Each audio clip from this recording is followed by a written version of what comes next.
Olá, meus amigos, uma boa quinta-feira a todos e todas.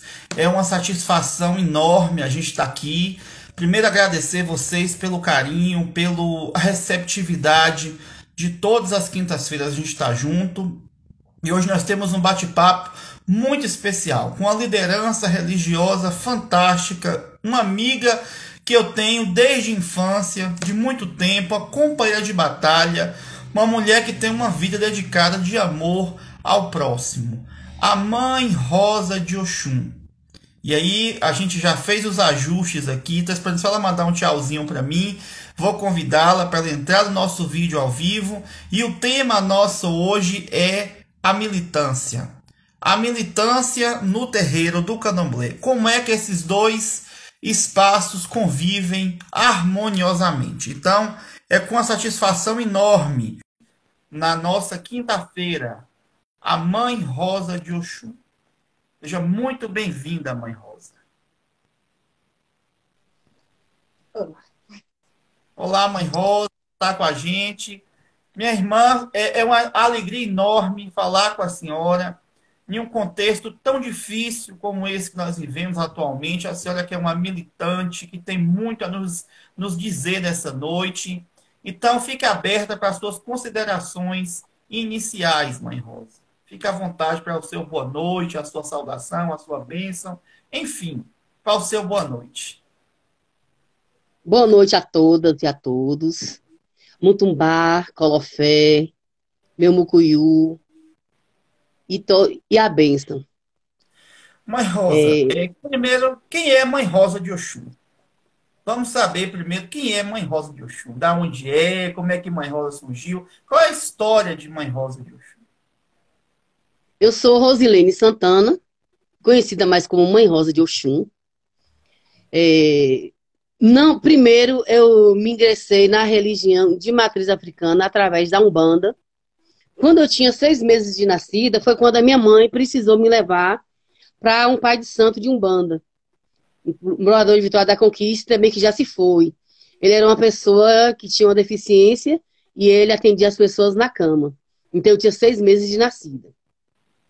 Depois disso, minha mãe nunca teve religiosidade, mesmo sendo uma mulher negra, uma mãe solo. Ela nunca teve religiosidade, nunca levou isso para religião nenhuma. Eu sempre ia para Umbanda, que era o que mais tinha desde Conquista. Todo mundo sabe que Conquista sempre foi uma terra muito forte na presença da Umbanda, né? E aí, depois da Umbanda, eu vim para o Candomblé. Do Candomblé, me iniciei com Iraci, Borba Conceição. Dei a obrigação de 14 anos com um outro babalorixá, Pai Jorge. Mas minha mãe, minha navalha, nunca neguei. Não saí da casa dela, simplesmente dei uma obrigação na casa de Pai Jorge. Considero muito Pai Jorge, minha mãe de santo, é o meu tudo, é minha vida, é meu amor. É uma pessoa que se preocupa comigo o tempo todo e eu com ela. Já é uma senhora de quase 90 anos. Então, essa é a Rosilene. Essa é a Rosilene militante de movimento LGBTQI+. Luto sempre contra o racismo religioso, a intolerância religiosa e tudo que venha de discriminação. Eu estou sempre colada junto com com o meu povo. Então, falar da gente é muito difícil falar da gente. Eu tenho algumas militâncias, então eu não sou só uma militante, eu sou uma militante plural. Aonde tem gente que se diz minoria, que são maioria, eu estou presente. Não só como Rosa, mas não só como Mãe Rosa de Oxum, mas presente em tudo. Mãe Rosa Pode continuar. Pode continuar. Sou técnica em enfermagem. E isso foi minha primeira graduação, não, meu primeiro curso, na verdade. Sou graduada em segurança no trabalho e faço uma pós de psicologia social e antropologia. Que maravilha. Então, essa é uma rosa mãe, uma rosa avó, E aí, uma a orixá. E aí, a orixá é mãe, é mulher. Isso tudo É já é uma tudo. militância natural. Mãe Rosa, mas a gente chamou a senhora hoje aqui para a senhora palestrar, que é quase palestrar, porque a gente vai ouvir a senhora na prática, porque é Ialorixá, mas também militante, e é o boom do momento. É a grande discussão hoje, na atualidade, dos candomblés, do nosso dia a dia, essa relação da militância e das militâncias políticas, de racismo, LGBT, de mulheres e o candomblé. Como é que a senhora enxerga isso? O que a senhora tem para nos dizer? De positivo, de negativo? Até que ponto a militância ela é válida? E até que qual é o limite dela dentro de um terreno? Pai Ricardo, quando a gente fala de direitos humanos, a gente nunca tem limites, né? Direitos humanos é uma coisa sem limites, já chama direitos humanos. Mas a gente ainda vai além disso, né? Direitos humanos e muito mais direitos. Aí eu vejo uma coisa que eu queria até falar quando a gente vem falar de política. Candomblé é um espaço de resistência. Candomblé, terreiros, eu não falo só de candomblé. Religiões de matriz africana, terreiro. A gente sempre diz que o quilombo saiu de um terreiro. Não o terreiro saiu dentro do quilombo. Então a gente vê essas comunidades, essas pessoas de comunidades tradicionais, falando sobre povo de comunidade tradicional, só entra para eles indígenas, só entra quilombo, e outras denominações, pescadores e pescadoras, marisqueira e marisqueiros, mas quando vem para a política pública, quando fala da saúde da população geral de igualdade racial, esquece que tem o povo de axé, o povo de terreiro de umbanda, de terreiro de candomblé, porque eu sempre digo que um terreiro de candomblé, um terreiro de umbanda, ou de qualquer religião de matriz africana, dentro daquela comunidade, é um espaço de definir aonde eu vou para o Vila América. A lembrança é que tem um terreiro de candomblé de Mãe Rosa. Eu vou para o Miro Cairo, tem pai Jorge. Eu vou para o Nezinho Santos, é uma referência, tem pai Rude. Pai Brasil, tem vários babalorixás, pai de santo, de umbanda, de candomblé, como pai Louro e outros e outras. Então, é uma questão de resistência. Então, nós temos que ser... eu sempre digo também outra coisa, pai. Eu, como mulher negra, que a militância não começou na década de 60 com mulheres brancas. A militância começou com nós, mulheres negras, dentro da senzala. Sim. Dando o tempo todo refúgio para os nossos homens, os homens gerais, saírem para procurar um refúgio. Então, quando a gente fala dessa militância, não adianta dizer que todo terreiro já é uma militância.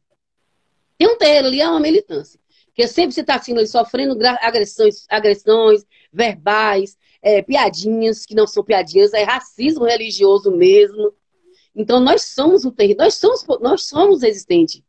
E a gente, quando fala, é pelo senso comum, né? Costumamos dizer que a tendência é separar a política e a religião.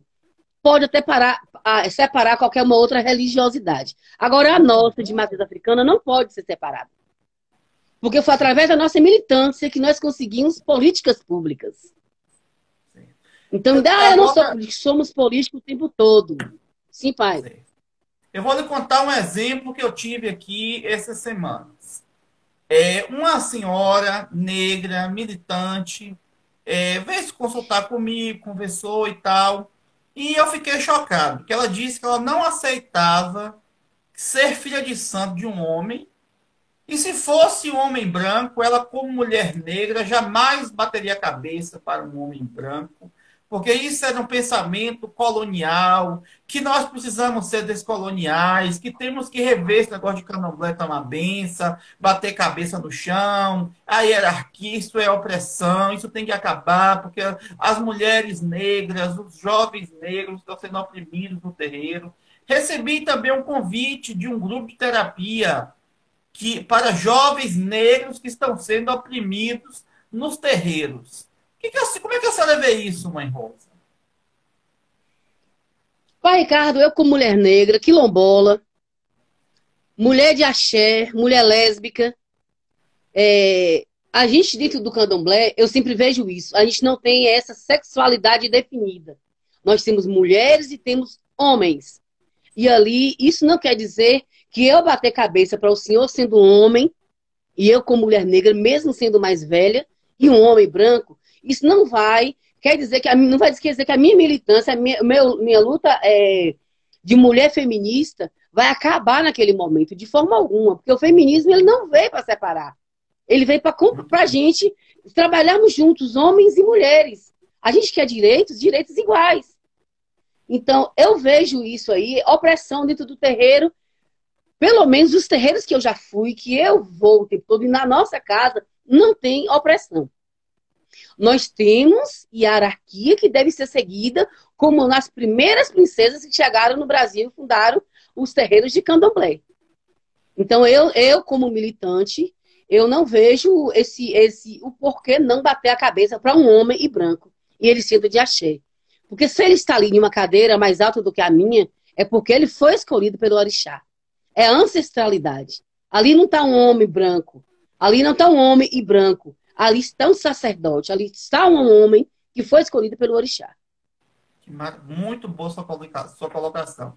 Como é que a senhora vê, Mãe Rosa? A senhora que é uma militante, a senhora é uma referência no sudoeste da Bahia, também na Bahia toda, do movimento LGBTQI+. A senhora é uma pessoa que tem nome, referência, que luta por direitos.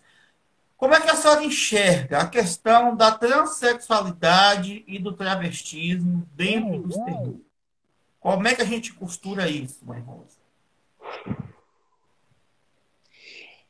Pai, tem uma discussão muito grande há muitos anos, né, dentro dos movimentos de povos de comunidades tradicionais de terreiro.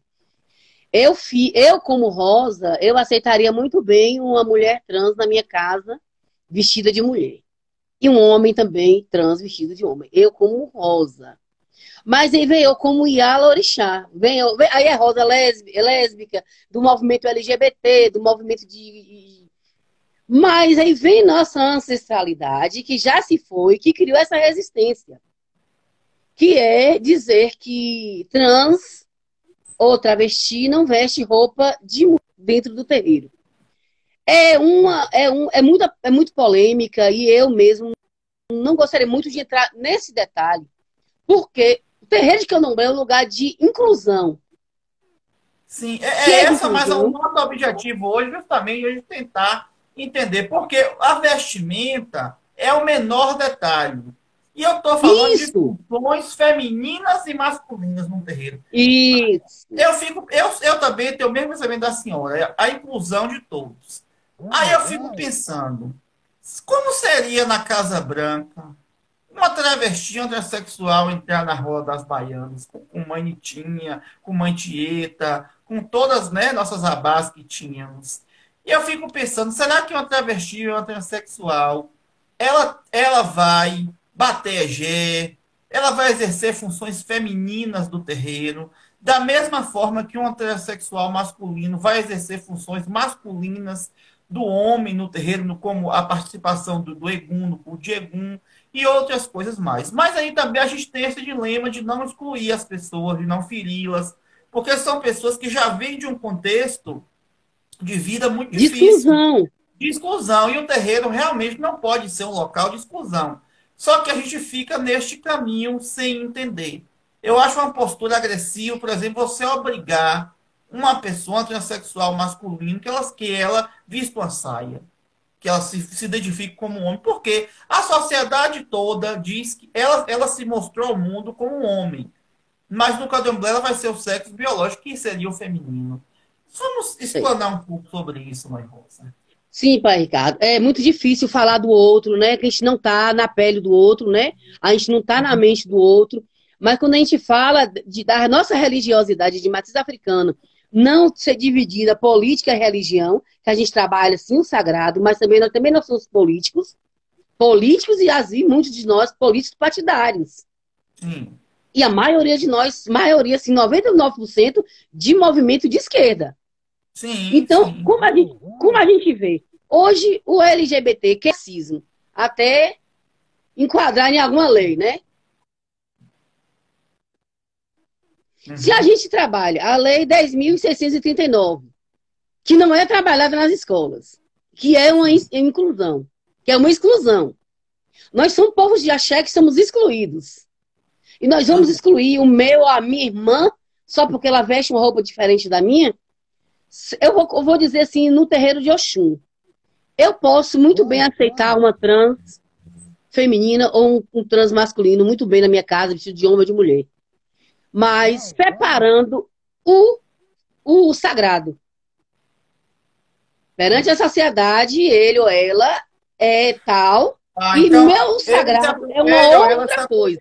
Se apresentaria no barracão normal, com as baianas, se fosse mulher no caso, mas no religioso, tá, a gente teria, então, que podar algumas coisas. Por exemplo, uma travesti seria Kennedy? Não. Não. Uma transexual masculina seria Ogan Alabê? Não.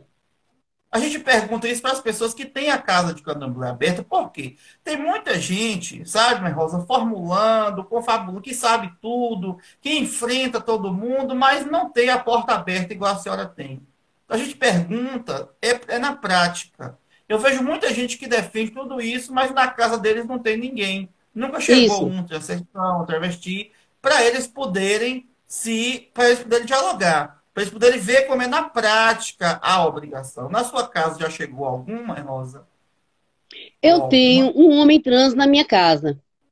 Ele é a Bian da casa, chama de ele, a gente não chama ele de ela. E ele mesmo, quem não quis vestir roupa de homem, ele veste de baiana. Então foi ele mesmo. Mas se ele chegasse para mim e se sentisse incomodado, quem sou eu? Se eu estou me incomodando com um pé, com um sapato no meu pé que está apertado, eu tenho que tirar. Então, essa não é a religiosidade de inclusão. Eu não posso chegar aqui, o candomblé não é um lugar que diz o que é que você é, não. É o que você quer. A gente não quer saber quem é Ricardo, quem é pai Ricardo, quem é mãe Rosa, não. A gente quer saber o que você quer. Independente de qual é a tua religião, ninguém pergunta. Você quer o quê, meu irmão? As religiões de matriz africana, nessa pandemia, foi quem mais trabalhou em questão de doação de alimentos, e não só de alimentos, como de roupa, como de sapato. Eu falo do terreiro também, o terreiro de Oxum, de medicação, de móveis, tudo que a gente tinha para doar, a gente está aí doando. Mas a gente nunca perguntou qual é a religião das pessoas que vêm buscar essas cestas básicas. Maravilha. A gente não pergunta. Tem uma vida. Mas não tem que perguntar, pai. São seres humanos, nós trabalhamos direitos humanos. Aí nós temos nossos antepassados que a gente tem que dizer que Quitéria se vestiu de homem porque ela queria estar lá na guerra, lutando. Não, gente. Por que o nosso amigo Quitéria era um homem trans? É difícil isso. Que maravilha. É porque as nossas orixás mais velhas geralmente não assumiam que eram lésbicas. É por causa da sociedade, do machismo que elas viviam o tempo todo. Então, se eu quero acabar com esse machismo e ser igual ao meu irmão ou à minha irmã, eu tenho que aceitar meu povo como eles são. Como Sim. eu falei com o senhor, dividindo a espiritualidade do político. A doutrina, que é as festas lá fora, que é uma outra coisa. Respeitando a minha ancestralidade e também dizer que nós estamos no século XXI. Nós não estamos mais com o orixá, o otá escondido debaixo, colocando um santo católico para dizer que é tal santo, não. Que ali, sempre digo, pai, que não sou antropóloga, viu? Mas a palavra de dizer que Santa Bárbara em Ançã, o sincretismo quem criou foi um antropólogo, não foi um antropólogo, não foi o povo de Axé. O povo de Axé sabia muito bem o que estava cultuando. É tanto que a comida não mudou, continua sendo as mesmas. A senhora o acarajé, o que a senhora tem a dizer sobre isso? Ai, pai, aí é uma outra discussão, é um ou outro, aí vem uma outra intolerância religiosa e institucional também. Um racismo institucional. A baiana cristã diz o seguinte: eu tenho o direito de sobreviver por cada dia, mas não quer aceitar e cria um acarajé de Jesus. E a senhora que é da Associação das Baianas, a senhora que faz um acarajé gostoso, a senhora vai nos falar sobre isso. À vontade. Já sou da Associação de Baiana, eu não lembro mais de quantos anos tem, já tem muitos anos mesmo, acho que mais de 20. É porque eu sou novinha, viu, gente? Mas eu vejo, pai, que nós, povo de axé, nós não pegamos nada de lá para trazer para cá, para dentro dos nossos terreiros. A gente não vende hóstia. A gente não vende vinho, dizendo que é o sangue de Jesus. A gente não utiliza de nada do sagrado cristão para sobreviver. Mas isso não quer dizer que essas mulheres cristãs também não podem vender o acará. Pode sim. Deve. Deve, porque são mulheres, e a maioria são mulheres solo. Mas, pelo menos, bota assim, acarajé de Dona Maria. Porque Jesus não sabe fazer acarajé. Você nunca vê, eu nunca vi alguém dizer que Jesus fazia alguma comida. Eu nunca vi dizer que Jesus cozinhava. Amalá, acarajé, abará. Não, amalá, o vatapá, o xinxim. Eu nunca vi dizer que Jesus fez alguma comida. Maria, que era mulher, a gente nunca ouviu dizer que ela cozinhou, e Maria, imagina Jesus. E além do então, tom negativo. Se um é de Jesus, é que o outro é do diabo. Esse é o dualismo cristão. Criou-se. Mas a vantagem. Sim. Mas a grande vantagem do nosso povo de axé é porque na nossa religião não existe o mal. Existe o equilíbrio da natureza. É tanto que nós cultuamos natureza. Nós não cultuamos demônio. Demônio pode ser um povo democrata. O diabo, quem criou, não fui eu. Então, na minha casa não tem diabo. O pecado, não nasci do pecado. Eu nasci de uma mulher negra, do útero de uma mulher negra, e não da costela de um homem. Então, quando a gente fala do acarajé, que a gente é uma profissão mesmo feminina, com uma religião de matriz africana, é matriarca. Hoje nós temos nossos... Graças ao quê? Graças às nossas mulheres. Então, se a gente quer... Não tinha pai de santo. Tá escutando, pai Ricardo? Não tinha babalorixá. Hoje tem... Tô escutando, tô ouvindo. Tem babalorixá. Quer dizer que agora eu posso excluir uma trans e um travesti? Ou uma transexual? Independente de gênero? Só questão biológica? A senhora acha que vai existir ainda uma redenção, assim como os homens adentraram o candomblé. Quando o homem chegou do candomblé, ele foi mal visto. Quando ele deu santo, mais ainda. Então, e hoje o homem é babalorixá, o homem tem tudo. O mesmo movimento, a senhora acha que vai acontecer com as travestis e transexuais? Precisamos evoluir. Candomblé é evolução. Candomblé, religião de matriz africana, é filosofia de vida. É um ponto de resistência. Você não vai para pronto-socorro sem estar sentindo nada. Você só vai quando você realmente acha que você vai morrer. Só foi hipocondríaco. Então, quando a pessoa chega dentro de um terreiro, a gente também sabe que o LGBT é uma massa muito grande das igrejas cristãs. A gente sabe disso. Então, pai, quando a gente diz isso do acarajé, eu volto a falar do acarajé, que eu fico muito chateada com esse acarajé evangélico, acarajé de Jesus, que eu tenho certeza que se o senhor chegar em Vitória da Conquista, ou até em Salvador mesmo, e perguntar por que o nome acarajé, por que o vatapá, ninguém vai lhe informar. Eu quero com caruru. Eu quero acarajé com caruru. Olha o acarajé com maionese, acarajé com... Tudo isso aqui na Bahia, né? Imagina fora. Acarajé com doce de leite, em Goiabada, em Feira de Santana. Então a gente vê tudo isso. O que nós, povo de candomblé, nós exigimos a questão não só do Ministério Público, que a Baiana de Acarajé hoje ela é tombada pelo IFAM. O acarajé também é tombado. Então, para mim trabalhar sendo baiana de acarajé, eu tenho que estar vestida a caráter como baiana de acarajé. Porque foi a sobrevivência das nossas mulheres, das nossas crianças e dos nossos homens, na nossa segunda escravatura, que foi o 13 de maio. Muito bem. Então, eu peço a todas e todos que botam o bolinho de Jesus, que Jesus não fez nada de culinária. A culinária é do nosso povo afro. Veio da África, o acarajé. E aqui nós vendemos como bolinho. Mãe Rosa. Bolo de fogo. Bolo de fogo. A intolerância religiosa. A gente escuta muito. Nós somos intolerantes uns com os outros. Que a intolerância está dentro do povo de santo. Reflita sobre isso com a gente aqui. Como é que a senhora entende isso? O que a senhora traz para a gente sobre Pai isso? Ricardo, não existe racismo inverso. E nem racismo de um com o outro. Não existe. Nós somos uma família. Me diz aí na tua família de 10 irmãos se vocês nunca discutiram, nunca brigaram. Não existe. Então, os terreiros, independente se é de Umbanda, se é de Queto, se é de Jeje, não importa.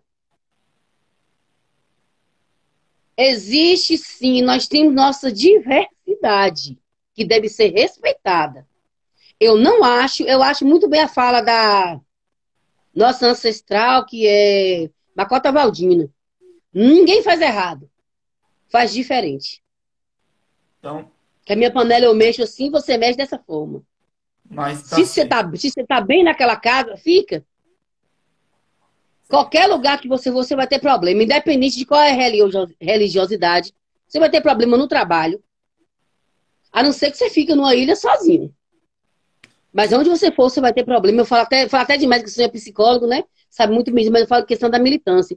Então não adianta correr para tal lugar, para tal lugar, para tal lugar. Nós não somos desunidos. O pessoal diz, mas o povo de Candomblé é desunido como?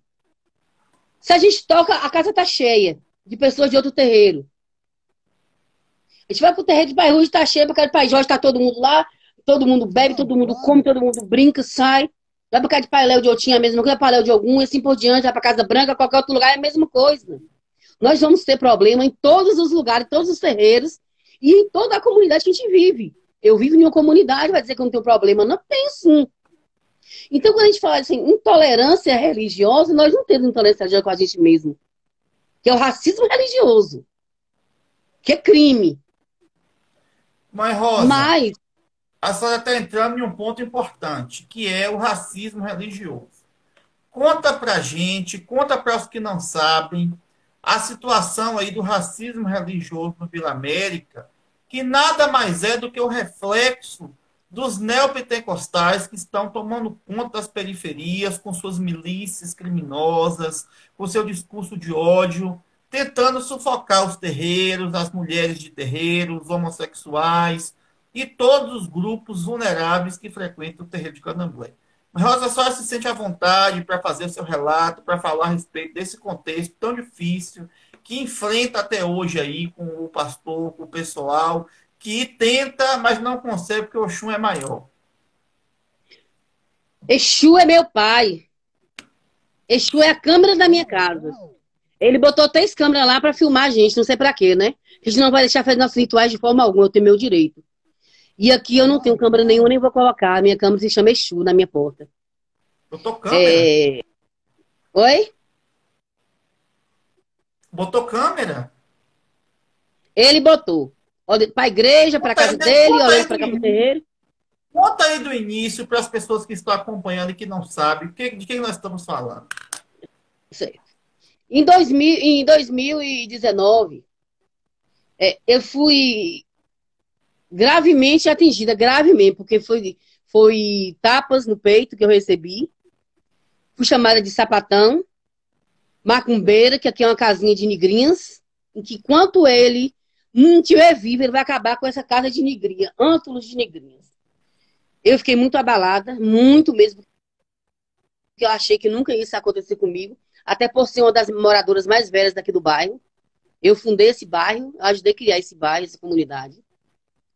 E eu achei que nunca ele nem ninguém ia fazer isso comigo. E ele foi uma pessoa assim, que quando eu fui agredida, na verdade, por uma membro da igreja dele, eu peguei a cartilha que nós temos da Defensoria Pública aos Povos de Santo e peguei também o Estatuto da Igualdade Racial para levar para ele ter um conhecimento, porque eu ainda acredito ainda na educação. E aí ele me recebeu com tapas, me xingando e levou. Aí tudo bem, entrou Defensoria Pública, Ministério Público, a CEPROME, todas as redes de proteção eu tive. A OAB, Direitos Humanos da OAB, tive também o pessoal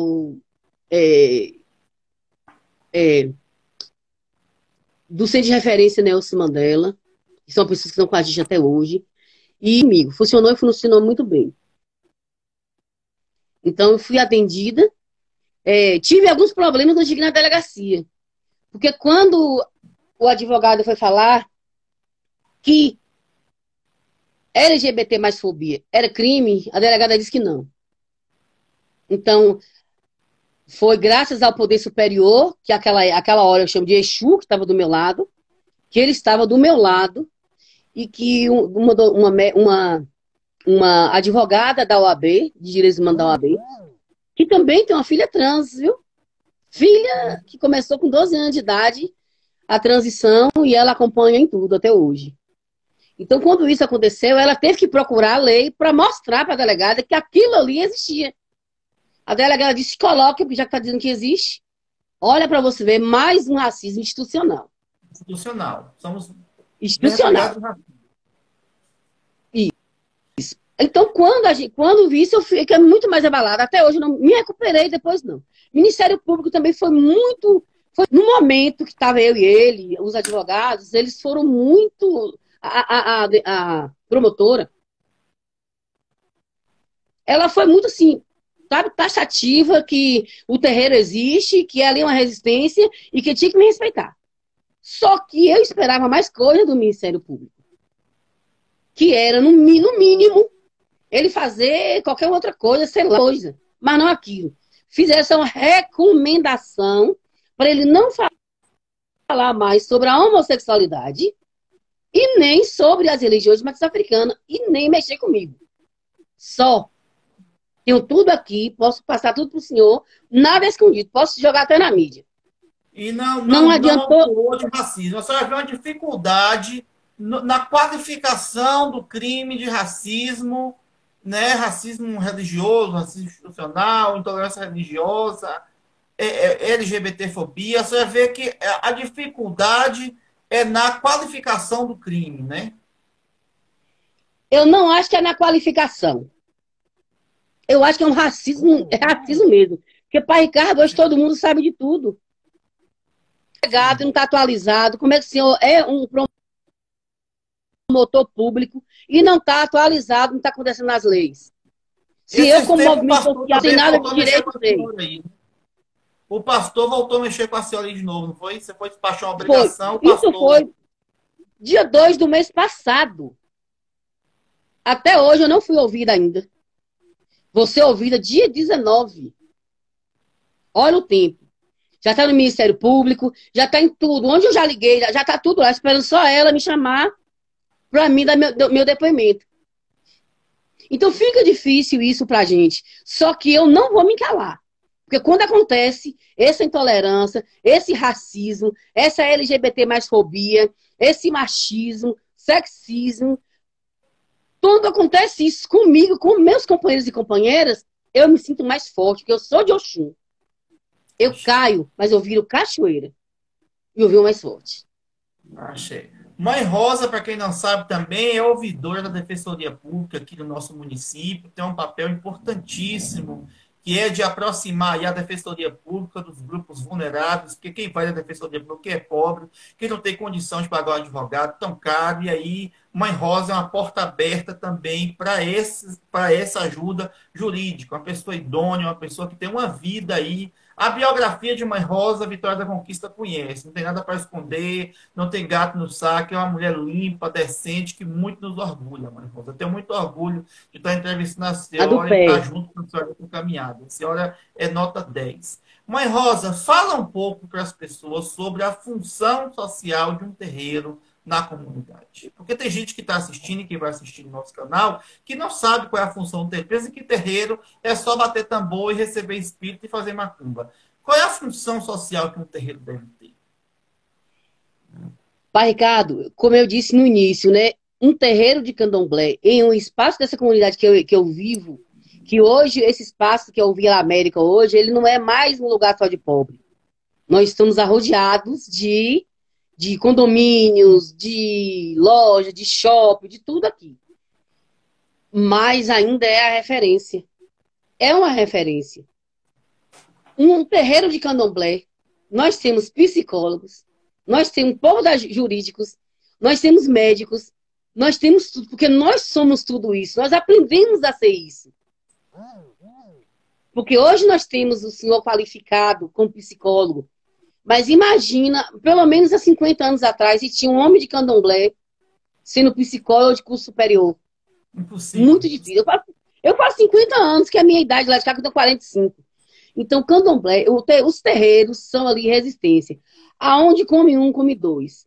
A gente não faz festival de comida. A gente doa. E a gente faz com prazer.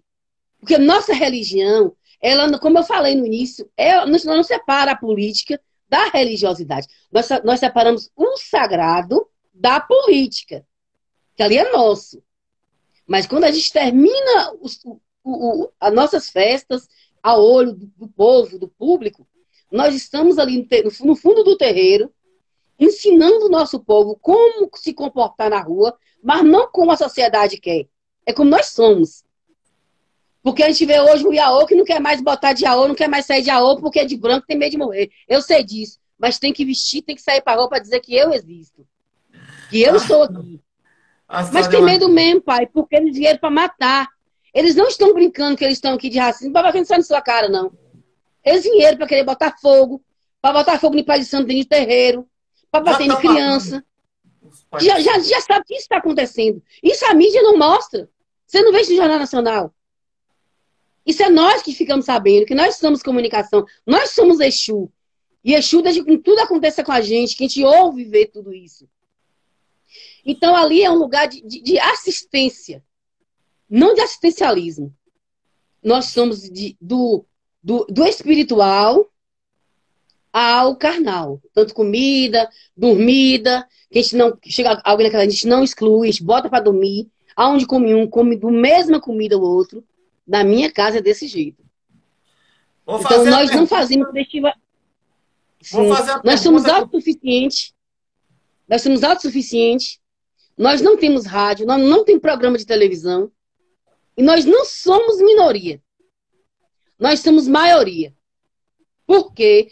Mesmo essas pessoas que estão aí, que são racistas, intolerantes, racistas religiosos, eles estão dentro do terreiro quando aperta. É a primeira casa que eles batem é o terreiro de Candomblé. Quando foi que surgiu a casa de Oxum aí? Qual é o nome do terreiro, Mãe Rosa?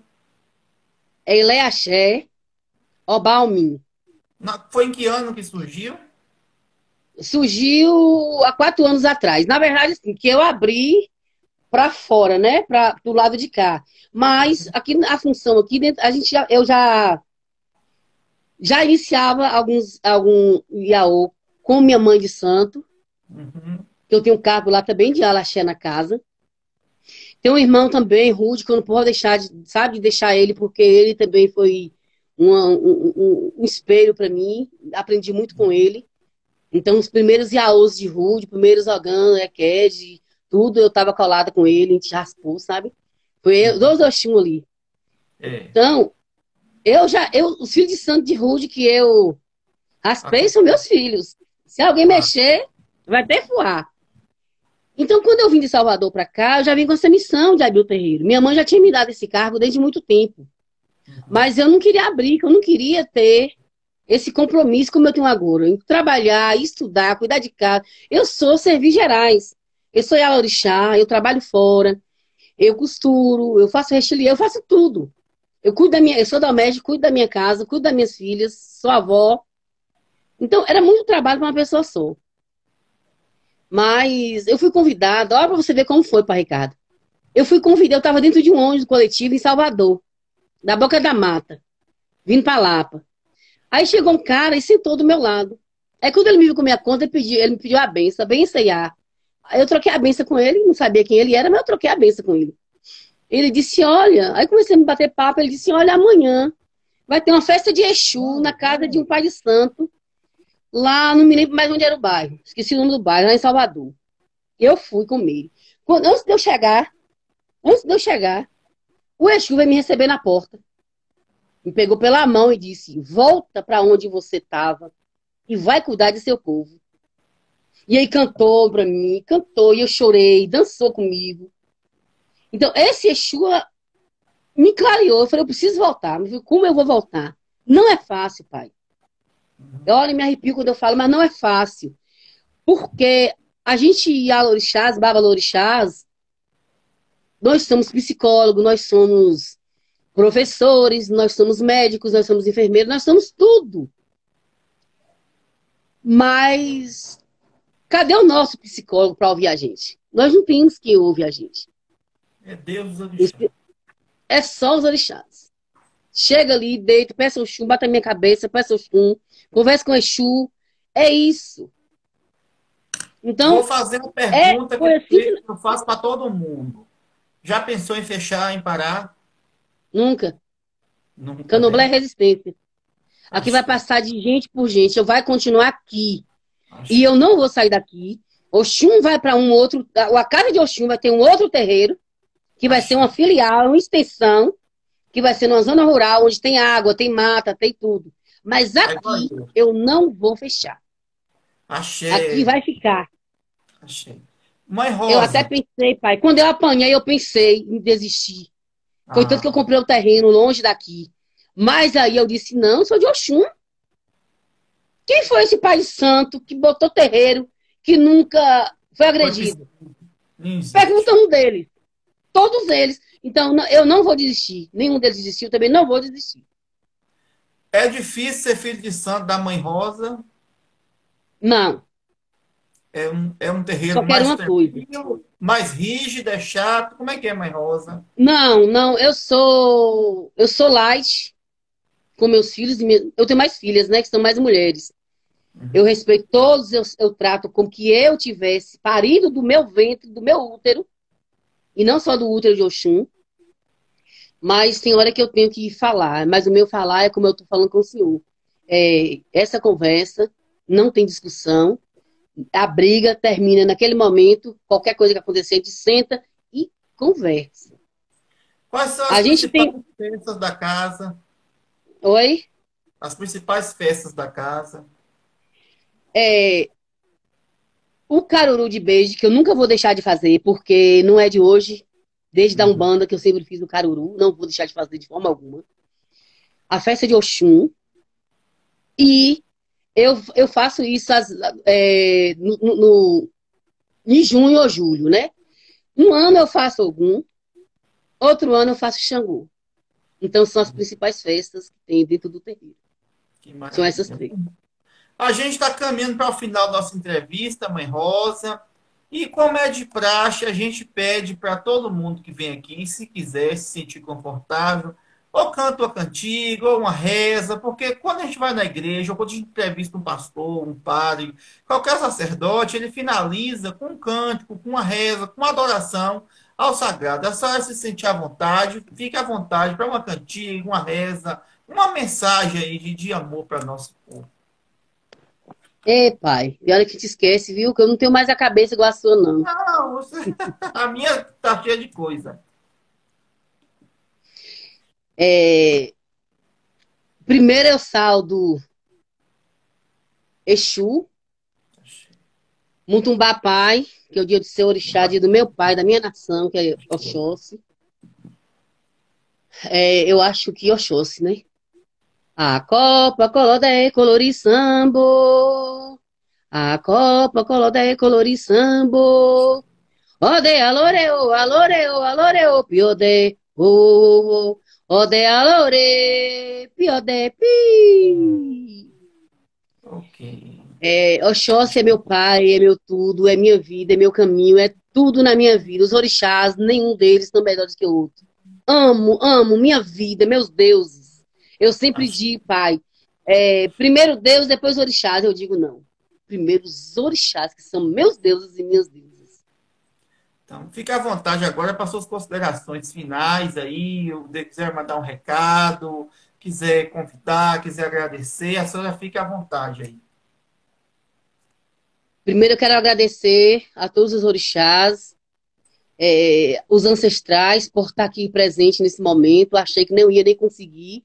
Depois de tudo que eu passei mês passado, achei que eu não conseguia nem falar mais, mas depois disso já dei várias entrevistas, consegui me reerguer, mas tem noites ainda que eu não durmo, viu? Que às vezes mexendo no portão, pra mim tem alguém querendo vir pra matar a gente aqui dentro de casa. Vou ser bem sincera. E a outra coisa que eu falo para o senhor, pai, seja esse homem que você é, viu?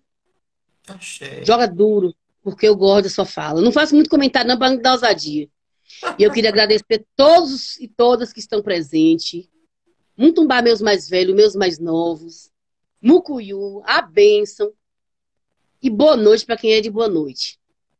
E eu Axé. só quero dizer para o nosso povo de axé, nosso povo LGBT, nossas mulheres negras de periferia, e nosso povo de periferia também, nossos jovens, que não desista. Não desista. Porque nós conseguimos, nossos ancestrais trouxeram nós até aqui. Se a gente desistir, vai ser uma regressão.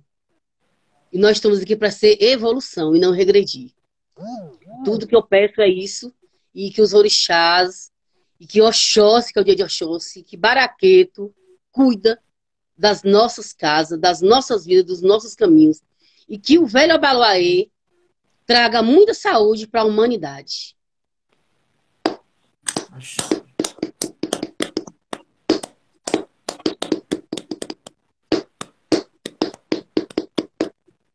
Axé, Eu quero agradecer a resistência. senhora pela participação, pela credibilidade que nos dá, por ter aberto aí um pouco da sua vida para os nossos espectadores. A nossa entrevista vai estar disponível no nosso canal, ao Fone Lá, no YouTube. Eu peço para vocês, se inscrevam, ativem o sininho, segue. A gente vai fazer outras entrevistas também. Eu quero entrevistar todos. Pai Celim, Pai Louro, Pai Eric, Mãe Iraci. Seria uma honra entrevistar a Mãe Iraci, mas nessa pandemia não sei por onde anda. Mãe Carmen, todos. Eu não tenho aqui Passe o a contato dela para certidão. o senhor, o senhor faz. Para mim, você vai fazer essa ponte de entrevistar a Mãe Iraci, que é uma pessoa que eu tenho um amor e um carinho enorme. E agradecer a todos os que estão nos assistindo, que vão assistir, que vão compartilhar, vão se inscrever no canal. Sigamos, mas Rosa Senhora me deixou emocionado com esse apelo seu para a juventude não desistir. Porque é um legado que chegou para a gente. E que nós estamos cumprindo, vamos morrer, precisamos de dar sequência. A resistência, a memória e a história. Então, depois dessa fala da senhora, não tenho mais nada nem para eu dizer. Um grande abraço a todos e todas e até breve no nosso Afone Lá. Grande abraço, muito obrigado. Axé. Axé.